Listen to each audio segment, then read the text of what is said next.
میٹھے میٹھے اسلامی بھائیوں، حضرت مسلم بن عقیل بھی شہید ہو گئے، آپ کے شہزادے بھی شہید ہو گئے۔ امام حسین آخر وقت تک حضرت مسلم بن عقیل کو فکر یہ کھائی جا رہی تھی کہ میں نے خط لکھ دیا ہے، ان ظالموں نے میرا یہ حال کیا ہے تو میرے امام کا حال کیا کریں گے؟ اور امام تو جنگ لڑنے بھی نہیں آ رہے، وہ تو اپنے بچوں کو لے کر ایک یہ ذہن بنا کر آ رہے ہیں کہ کوفہ والوں نے ہمیں بلایا ہے اور ہم ان کو جا کر نیکی کی دعوت دیں گے اور یہ میرے ہاتھ پر بیعت کریں گے، لیکن یہاں تو انہوں نے مجھے، میرے بچوں کو، سب کو مار ڈالنے کی نیت کر لی ہے۔ امام علی مقام امام حسین رضی اللہ تعالیٰ عنہ جس دن حضرت مسلم بن عقیل شہید ہوتے ہیں، یہ واقعہ 3 ذی الحجہ کا ہے، اور امام حسین کوفہ کی طرف روانہ ہو جاتے ہیں۔ اب حضرت مسلم بن عقیل کا جب خط آ چکا تھا، امام علی مقام روانہ ہو چکے تھے، کئی صحابہ نے روکنے کی کوشش کی، حضور آپ اصرار نہ کریں، آپ نہ جائیں کربلا، آپ کوفہ نہ جائیں، لیکن امام علی مقام نے اپنا سفر شروع کر دیا۔ 82 نفوس تھے، 82 آپ کے خاندان کے افراد تھے، اہل بیت کا یہ چھوٹا سا قافلہ کعبہ سے اب جدا ہو رہا ہے۔ طواف کیا گیا، الوداعی طواف کیا گیا، خانہ کعبہ کے پردوں سے لپٹ لپٹ کر قافلے والے روتے رہے، ان کی گرم آہوں اور دل دہلانے والے نالوں نے مکہ مکرمہ کے باشندوں کو مغموم کر دیا۔ مکہ مکرمہ کا بچہ بچہ اہل بیت کے اس قافلے کو حرم شریف سے رخصت ہوتا دیکھ کر آپ دیدہ اور مغموم ہو رہا تھا، غمگین ہو رہا تھا۔ اے میرے میٹھے اسلامی بھائیوں، اب جیسے ہی آگے بڑھتے ہیں، بڑی عجیب بات ہوتی ہے کہ ذات عرق کے مقام پر بشیر ابن غالب اسدی مکہ مکرمہ کوفہ سے آتے ہوئے ملے، یعنی وہ کوفہ سے آ رہے تھے۔ حضرت امام نے ان سے اہل عراق کے جب حال دریافت کیا تو انہوں نے کیا عرض کیا کہ حضور، ان کے قلوب تو آپ کے ساتھ ہیں مگر تلواریں بنی امیہ کے ساتھ ہیں، اور خدا جو چاہتا ہے کرتا ہے، یفعل اللہ ما یشاء۔ حضرت امام نے فرمایا سچ ہے، ایسی ہی گفتگو فرزدق یا فرزوق شاعر سے ہوئی۔ میرے میٹھے اسلامی بھائیوں، اب عبداللہ بن مطیع سے راستے میں ملاقات ہوتی ہے، وہ حضرت امام کو بڑا سمجھاتے رہے، عرض کرتے رہے کہ حضور نہ جائیں۔ حضرت امام نے کیا کہا؟ لن یصیبنا الا ما كتب اللہ لنا، ہمیں وہی مصیبت پہنچ سکتی ہے جو خدا وند عالم نے ہمارے لیے مقرر فرما دی ہے۔ اب بڑی عجیب بات یہ ہے کہ راستے ہی میں کوفیوں کی بد عہدی اور حضرت مسلم کی شہادت کی خبر بھی مل گئی، یعنی حضرت مسلم نے خط لکھا تھا، امام روانہ ہو گئے، راستے میں کوفہ پہنچنے سے پہلے، کربلا پہنچنے سے پہلے امام حسین کو پتہ چل گیا کہ حضرت مسلم بن عقیل کو شہید کر دیا گیا ہے، کوفیوں نے بد عہدی کر دی ہے۔ اب آپ کا جو قافلہ تھا اس میں مختلف رائے ہو گئی، کسی نے کہا حضور اب تو جانے کا فائدہ نہیں، واپس چلتے ہیں مدینہ شریف، واپس چلتے ہیں مکہ پاک، لیکن بہت لوگوں نے یہ بھی کہا کہ نہیں، ہمیں سفر جاری رکھنا چاہیے اور ہمیں واپسی کا خیال ترک کر دینا چاہیے۔ حضرت امام نے بھی اس سے اتفاق کیا اور قافلہ آگے چل دیا، یہاں تک کہ جب کوفہ 2 منزل رہ گیا تب آپ کو حر بن یزید ریاحی ملا۔ حر کے ساتھ ابن زیاد کے 1000 ہتھیار بند سوار تھے۔ حر نے امام علی مقام کی جناب میں عرض کی کہ اس کو ابن زیاد نے آپ کی طرف بھیجا ہے اور حکم دیا ہے کہ آپ کو اس کے پاس لے چلے۔ حر نے یہ بھی ظاہر کیا کہ حضور میں دل سے نہیں آیا، نہ میں اپنے دل سے نہیں آیا بلکہ مجبوراً آیا ہوں، اور حکم دیا ہے کہ مجھے آپ کو لے جانا ہے، آپ کی خدمت میں جرت کرنا، آپ کے سامنے کھڑے ہونا مجھے بڑا ناگوار ہے۔ حضرت امام نے حر سے فرمایا کہ میں اس شہر میں خود نہیں آیا، مجھے تو بلایا گیا ہے، تمہارے لوگوں نے، تمہارے شہر کے لوگوں نے مجھے خطوط لکھے ہیں۔ اے اہل کوفہ، اگر تم اپنے عہد و بیعت پر قائم ہو، تمہیں اپنی زبانوں کا کچھ پاس ہو تو میں تمہارے شہر میں داخل ہوں، ورنہ یہیں سے میں واپس چلا جاؤں۔ اب حر کیا کہتے ہیں؟ کہتے ہیں ہم کو تو اس کا کچھ علم نہیں کہ آپ کو خطوط لکھے گئے، التجا نامے لکھے گئے، اب نہ میں آپ کو چھوڑ سکتا ہوں نہ واپس جانے دے سکتا ہوں۔ بڑا عجیب معاملہ ہو گیا، راستے میں روک لیا گیا۔ ابھی کوفہ کچھ دور ہے، وہ جگہ کون سی تھی وہ بھی آپ کو بتائیں گے۔ چلتے ہیں حضرت حر کے مزار پر۔ یہ حر حضرت حر کیسے بن گئے؟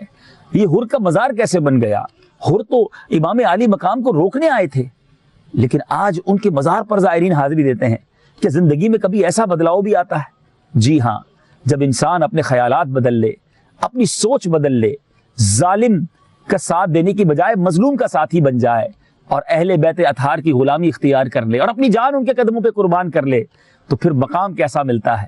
آئیے چلتے ہیں حضرت حر کے مزار پر، اور یہ بات وہیں سے آگے شروع کریں گے کہ پھر کیا ہوا حضرت حر اور امام علی مقام کے درمیان۔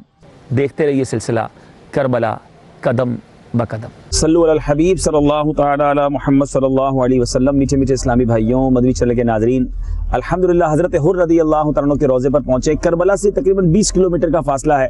آئیے ان کے مزار پر چلتے ہیں, دیدار بھی کرتے ہیں اور انشاءاللہ ان کی سیرت بھی وہیں سے بیان کرتے ہیں. مقامات مقدسہ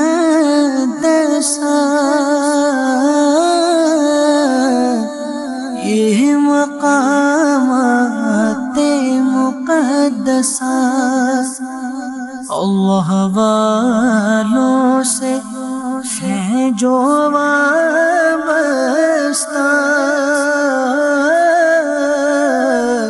ہر جگہ چیکنگ کا انتظام بڑا اچھا ہے اور ظاہر ہونا بھی چاہیے, اور چیکنگ کرواتے وقت جو ہے نا اس کو اپنی تذلیل نہیں سمجھنا چاہیے. کچھ لوگ خواہ مخواہ اس کو جو برا فیل کر جاتے ہیں. ایئرپورٹ پر بھی تو چیکنگ ہوتی ہے.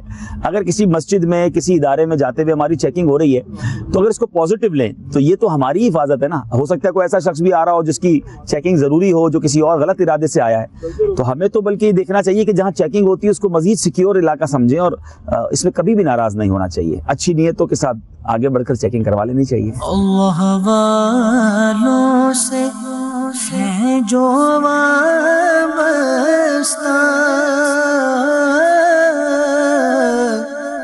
ہے مقامات مقدسہ یہ مقامات مقدسہ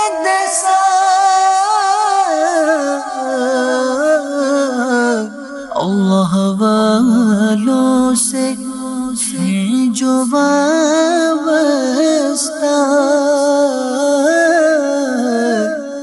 ہیں مقامات مقدسہ. الحمدللہ رب العالمین والصلو والسلام علی سید المرسلین.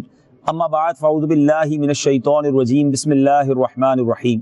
میٹھے میٹھے اسلامی بھائیوں اور مدنی چینل کے ناظرین, کچھ شخصیات سے ایک انسیت سی ہو جاتی ہے, ملاقات نہیں ہوئی ہوتی, دیدار نہیں ہوا ہوتا, مگر جب ان کے بارے میں سنتے ہیں تو محبت دل میں گھر کر جاتی ہے. ایک ایسا ہی کردار کربلا کے میدان کا حضرت حر بن یزید رضی اللہ تعالیٰ عنہ.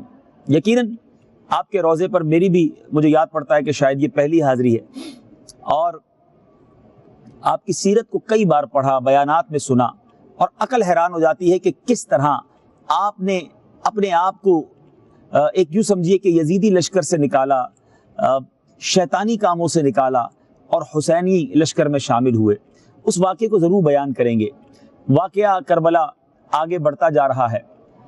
کربلا والوں نے اپنے خیمے لگا دیے ہیں, جنگ کی تیاریاں ہیں. اس سے پہلے کہ خاندان نبوت کے چشم و چراغ تلوار اٹھائیں اور دشمنوں کے سامنے جائیں, ایک ایک کر کے اہل بیت اطہار کے گویا غلام حاضر ہونے لگے. قریبی ایک گاؤں تھا. اس سے پہلے کہ حضرت حر بن یزید کی سیرت بیان کی جائے, اس گاؤں میں ایک بڑا عجیب واقعہ ہونے لگا. معاملہ یہ تھا کہ حضرت وہب ابن عبداللہ کلبی, یہ بنی کلب کے بڑے ہی خوبصورت نیک سیرت حسین نوجوان تھے. بہاروں کے دن تھے, صرف 17 روز شادی کو ہوئے تھے. ابھی زندگی کی یوں سمجھیے کہ خوشیاں منا رہے تھے, اور آپ کی والدہ جو کہ ایک بیوہ عورت تھی, جن کی ساری کمائی یہی ایک نوجوان تھا, یعنی یہی ایک اکلوتا بیٹا تھا. اس مشفق ماں نے اپنے پیارے بیٹے کے گلے میں باہیں ڈال کر رونا شروع کر دیا. بیٹا حیرت میں ماں سے پوچھتا ہے, ماں کیوں رو رہی ہو؟ کیا مجھ سے کوئی نافرمانی ہو گئی ہے؟ میں نے تو ساری زندگی تمہاری فرما برداری کی ہے. ماں آنسو مت بہاؤ, مجھے بتاؤ کیا چاہتی ہو. تو ماں کیا کہتی ہے کہ اے میرے بیٹے, تو ہی میرے دل کا قرار ہے, تو ہی میری جان کا چین ہے. ایک دم تیری جدائی اور ایک لمحہ تیرا افتراق مجھے برداشت نہیں ہو سکتا. اے جان مادر, میں نے تجھے اپنا خون جگر پلایا ہے.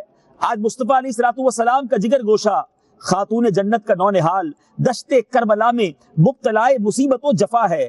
پیارے بیٹے, کیا تجھ سے نہیں ہو سکتا کہ تو اپنا خون ان پر نثار کر دے اور اپنی جان ان کے قدموں میں قربان کر ڈالے؟ اس بے غیرت زندگی پر ہزار تف ہے کہ ہم زندہ رہیں اور سید عالم علیہ السلام کا لاڈلا ظلم و جفا کے ساتھ کربلا میں شہید کر دیا جائے. اگر تجھے میری کچھ محبتیں یاد ہوں, تیری پرورش میں جو میں نے محنتیں اٹھائی ہیں ان کو تو بھولا نہ ہو, تو اے میرے چمن کے پھول, تو حسین کے سر پر صدقے ہو جا. وہب نے کہا, اے میری ماں, یہ میری خوشبختی ہے کہ یہ جان شہزادہ کونین پر فدا ہو جائے, اور اللہ کرے کہ یہ ناچیز ہدیہ آقا قبول فرما لے. میں دل و جان سے آمادہ ہوں, مگر ماں مجھے ایک لمحے کی اجازت دو.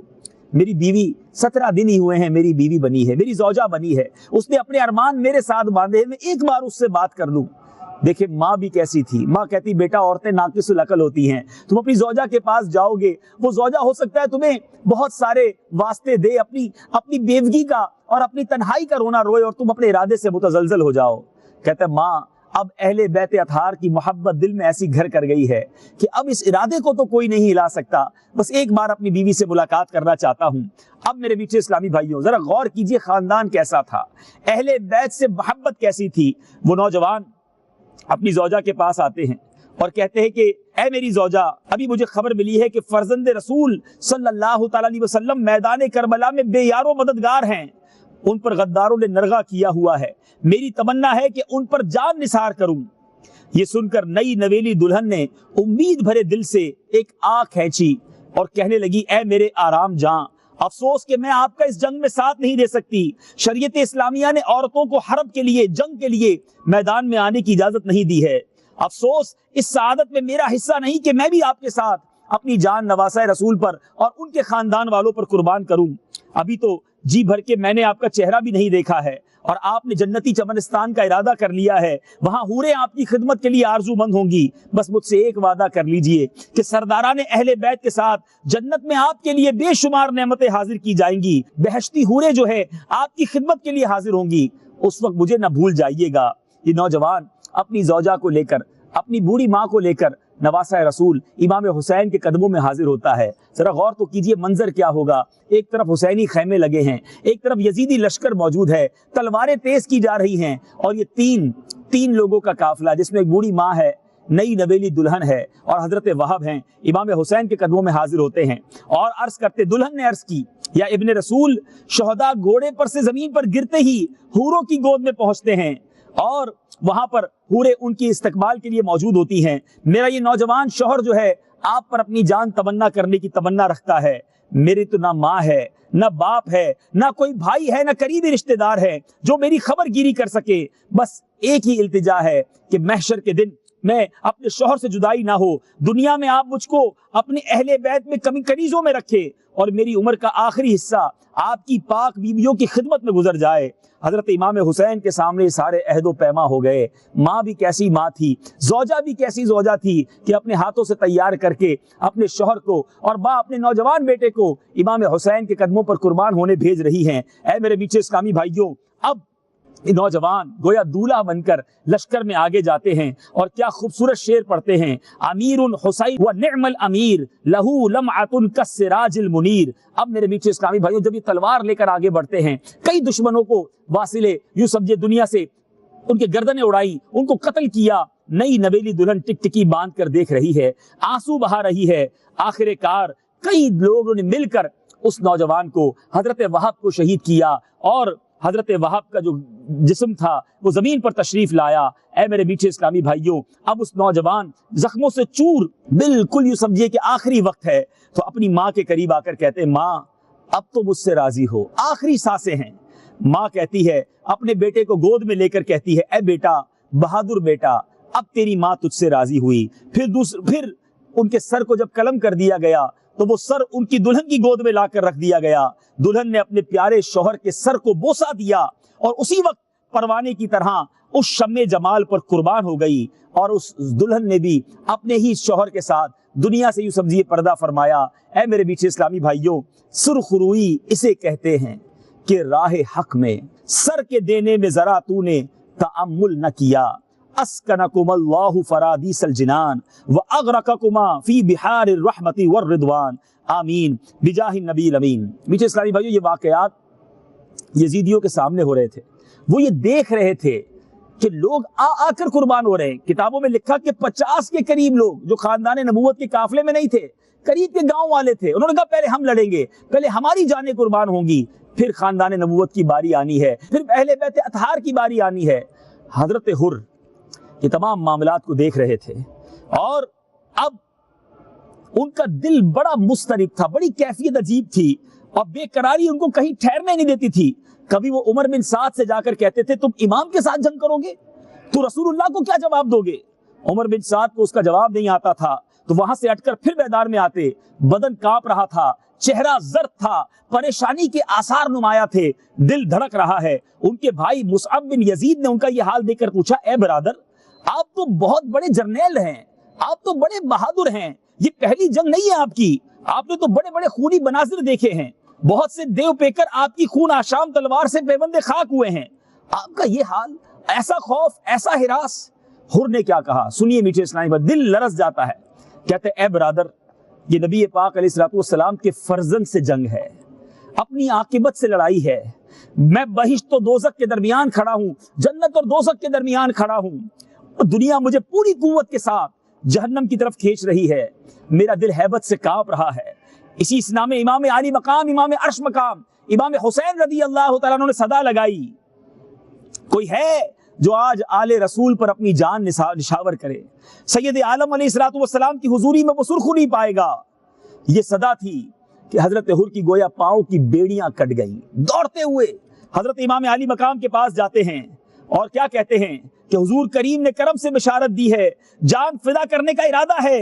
گھوڑا دوڑا کر امام علی مقام کے پاس پہنچے اور آپ کے نیاز مندوں کے طریقے پر آپ کی رکاب تھامی اور عرض کی کہ اے ابن رسول، فرزند بطول میں وہی حر ہوں جو پہلے آپ کے مقابل آیا تھا اور جس نے آپ کو اس میدان بیابان میں روکا تھا، اپنی جسارت پر بڑا شرمندہ ہوں، خجالت مجھے سر اٹھانے نہیں دیتی، آپ کی کریمانہ صدا سن کر امیدوں نے ہمت بندائی تو حاضر ہو گیا ہوں، آپ کے کرم سے کیا بعید کہ میرے جرم معاف فرما دے اور اپنے غلاموں میں مجھے شامل فرما لے اور اہل بیت پر اپنی جان قربان کرنے کی مجھے اجازت دے دیں۔ حضرت امام نے حر کے سر پر دست مبارک رکھا اور فرمایا، اے حر، بارگاہ الہی میں اخلاص بندوں کے استغفار قبول ہیں، توبہ مستجاب ہے، وَهُوَ الَّذِي يَقْبَلُ التَّوْبَةَ عَنْ عِبَادِهِ، تمہیں مبارک ہو کہ تمہاری توبہ قبول ہو جانی ہے۔ اب حر اجازت لے کر، ذرا غور کریں کہ ایک طرف سے لشکر میں نکل کر، ایک طرف کا سپہ سالار، ایک طرف کا کمانڈر جرنیل دوسری طرف والوں کے پاس آ جاتا ہے اور وہاں تلوار لے کر اب حاضر ہے اور امام کی اجازت سے اب یزیدیوں کے لشکر کی طرف جاتے ہیں۔ اے میرے بیچے اسلامی بھائیو، حر کے بھائی مصعب بن یزید وہ بھی بڑے مضطرب تھے، دیکھا کہ بھائی جنت کی طرف چلے گئے ہیں تو وہ بھی دوڑتے ہوئے آئے، کہا کہ اے حر، تم نے میرے لیے راہ نکال دی، مجھے بھی ہمت دلا دی، آپ نے فیصلہ کر لیا، بس میں بھی اہل بیت پر اپنی جان قربان کرنا چاہتا ہوں۔ مصعب بن یزید بھی اس طرف آ گئے۔ اے میرے بیچے اسلامی بھائیو، عمر بن سعد کہ اب لشکر کو گمان ہونے لگا کہ یہ کیا ہو رہا ہے، بڑے ہیلے بہانے کیے اور حضرت حر کے پاس ایک شخص کو بھیجا، ذرا غور سے سنیے گا ان کے درمیان بات کیا ہوئی۔ کہا اے حر، تیری عقل و دانائی پر تو ہم فخر کیا کرتے تھے، مگر آج تو نے کمال کی نادانی کی ہے، اس لشکر جرار سے نکل کر یزید کے انعام و اکرام پر ٹھوکر مار کر چند بے کس مسافروں کا ساتھ دیا ہے جن کے پاس تو کھانے کو بھی کچھ نہیں، پینے کو بھی کچھ نہیں، تیری نادانی پر افسوس آتا ہے۔ حر نے کہا اے بے عقل نصیحت کرنے والے، تجھے اپنی نادانی پر رنج کرنا چاہیے، تو نے طاہر کو چھوڑ کر، پاک کو چھوڑ کر نجس اور ناپاک کو قبول کر لیا ہے، دولت باقی کے مقابلے میں دنیا فانی کے آرام کو تو نے ترجیح دی ہے۔ نبی پاک علیہ السلام نے امام حسین کو اپنا پھول فرمایا ہے، میں اس گلستان رسالت پر اپنی جان قربان کرنے کی تمنا رکھتا ہوں، میرے آقا کی رضا سے بڑھ کر کونین کی کون سی دولت ہے۔ کہنے لگا اے حر، تو یہ بھی جانتا ہے کہ ہم لوگ سپاہی ہیں اور آج دولت و مال یزید کے پاس ہے۔ حضرت حر نے کہا تیرے حوصلے پر لعنت، تو کم ہمت ہے۔ امام حضرت حر کو بڑی بہکانے کی کوشش کی گئی، مگر دل نے ٹھان لی تھی کہ اب جان قربان کرنی ہے تو اہل بیت کے نام پر قربان کرنی ہے۔ بہرحال میرے میٹھے اسلامی بھائیوں، حضرت حر نے بے شمار یزیدیوں کے سروں کو کاٹا اور آخر کار آپ بھی زخموں سے چور چور ہو کر حضرت امام علی مقام کے قدموں تک پہنچے۔ آپ کے قدموں میں بیٹھ کر آنکھیں کھولی اور دیکھا کہ ابن رسول کی گود میں ہیں، اپنے بخت و مقدر پر ناز کرتے ہوئے فردوس بری کو روانہ ہو گئے۔ انا للہ و انا الیہ راجعون۔ اے میرے میٹھے اسلامی بھائیوں، یہ وہ عظیم ہستی ہیں جنہوں نے جہنم کے لشکر سے نکل کر جنت کی طرف قدم بڑھا لیے۔ فیصلہ کرنا یہ واقعی بڑا ضروری ہوتا ہے۔ بہت سارے ناظرین ایسے ہو سکتا ہے ہوں گے جو برے کاموں میں مصروف ہوں گے، برے اعمال میں مصروف ہوں گے اور سوچ بھی رہے ہوں گے کہ مجھے فیصلہ کرنا ہے، مگر تذبذب کا شکار ہیں۔ آج اس ہستی کے قدموں میں کھڑا ہوں جنہوں نے ایک ایسا فیصلہ کیا، ہو سکتا ہے خدا نہ خواستہ، اگر جو یزیدی ہے انہیں کون جانتا ہے، مگر آج حضرت حر کا مزار ہے، آج دنیا بھر کے زائرین آ کر ان کے قدموں میں حاضری دیتے ہیں، ان سے محبت کرتے ہیں۔ یہ ہے وہ فیصلہ جس نے زمین سے آسمان پر پہنچا دیا، جہنم سے نکل کر جنتیوں کے دستے میں شامل کر دیا۔ اے میرے بیچے اسلامی بھائیوں، آئیے نیت کرتے ہیں کہ انشاءاللہ ہم بھی قدم بڑھا کر رب سے سچی توبہ کر کے اپنی زندگی میں ایک اچھا بدلاؤ لائیں گے۔ اللہ مجھے بھی ہمت عطا فرمائے، آپ کو بھی ہمت عطا فرمائے۔ وقت ہوا ہے حضرت حر کی بارگاہ میں دعا کرنے کا، حضرت حر کی بارگاہ میں ایصال ثواب کرنے کا، اور رب کی بارگاہ میں ان کے وسیلے سے دعا کرنے کا۔ دنیا بھر میں جہاں کہیں ہیں، اول آخر 3 بار درود پاک پڑھیں، 1 بار سورہ فاتحہ پڑھیں، 3 بار سورہ اخلاص پڑھ کر میری مل کر دیجئے۔ الفاتحہ۔ یہ مقامات مقدسہ،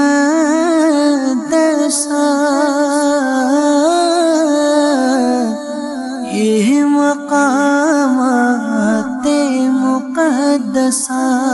الحمدللہ رب العالمین والصلاة والسلام علی سید الانبیاء والمرسلین، جزا اللہ عنا سیدنا و مولانا محمد صلی اللہ تعالی علیہ وسلم ما هو اہلہ۔ یا ارحم الراحمین، یا ارحم الراحمین، یا ارحم الراحمین۔ ہم نے جو تلاوت قرآن مجید کی جو بیان سنا گیا، یا ارحم الراحمین، اس میں جو غلطی کوتاہی اسے معاف فرما دے۔ اے مالک و مولا، اسے پاک و صاف فرما کر اپنی بارگاہ میں شرف قبولیت عطا فرما۔ آمین آمین۔ پیارے آقا صلی اللہ تعالی علیہ وسلم کی بارگاہ میں ہدیتاً تحفتاً پیش کرتے ہیں، قبول فرما۔ پیارے آقا صلی اللہ علیہ وسلم کے وسیلہ جلیلہ سے تمام انبیاء اکرام علیہم الصلوۃ والسلام، ازواج مطہرات، صحابہ اکرام، تابعین، تبع تابعین، بالخصوص شہدائے کربلا کی بارگاہ میں پیش کرتے ہیں، قبول و منظور فرما۔ بالخصوص سیدنا امام حسین رضی اللہ تعالیٰ عنہ کی بارگاہ میں پیش کرتے ہیں، قبول فرما۔ علی اکبر رضی اللہ تعالیٰ عنہ کی بارگاہ میں پیش کرتے ہیں، قبول فرما۔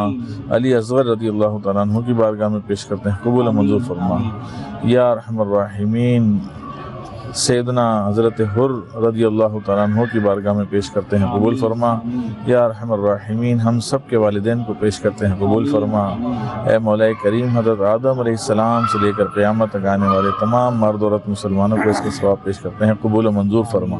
اے مولا کریم، کربلا شریف کی حاضری کو قبول فرما۔ یا ارحم الراحمین، حضرت حر رضی اللہ تعالیٰ عنہ کے مزار شریف پر حاضری کو قبول فرما۔ یا ارحم الراحمین، یہاں کی برکتیں عطا فرما۔ اے مولا کریم، ہم سب کی مغفرت فرما، ہمارے ماں باپ کی مغفرت فرما، پیارے آقا صلی اللہ علیہ وسلم کی ساری امت کی مغفرت فرما دے۔ اے مولا کریم، ہمیں نیک بنا دے، ماں باپ کا فرما بردار بنا دے، سچا عاشق رسول بنا دے۔ اے مولا کریم، ہماری تمام بیماریاں دور فرما دے، پریشانیاں دور فرما دے، مصیبتیں دور فرما دے، بے روزگاریاں دور فرما دے، رزق حلال آسان عطا فرما، رزق حرام سے ہم سب کو بچا۔ اے مولا کریم، جن بہنوں کے رشتوں کی رکاوٹیں ہیں، نیک رشتے عطا فرما دے۔ جن بھائیوں کے رشتوں کی رکاوٹیں ہیں، نیک رشتے عطا فرما دے۔ اے مولا کریم، جو بے اولاد ہیں ان کو نرینہ اولاد کی دولت سے مالا مال کر دے۔ اے مولا، جو صاحب اولاد ہیں ان کی اولادوں کو تابع فرمان کر دے۔ اے مولا کریم، روٹھوں کو منا دے، مولا بچھڑوں کو ملا دے، بے گناہ قیدیوں کو رہائی دے دے۔ اے مولا، عالم اسلام پر اپنا فضل و کرم فرما، مسلمانوں کی غیب سے مدد فرما۔ اے مولا، ملک پاکستان کو استحکام دے دے، شہر کراچی کو امن کا گہوارہ بنا دے۔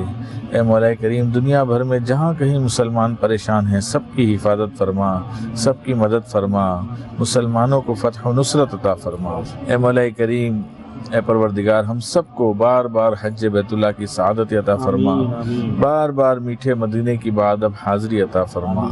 اے اللہ، ہمارے شیخ طریقت امیر علیہ سنت اور تمام علماء و مشائخ کا سایہ ہمارے سروں پر تعدیر قائم فرما، ان کے علم و عمل میں برکت عطا فرما۔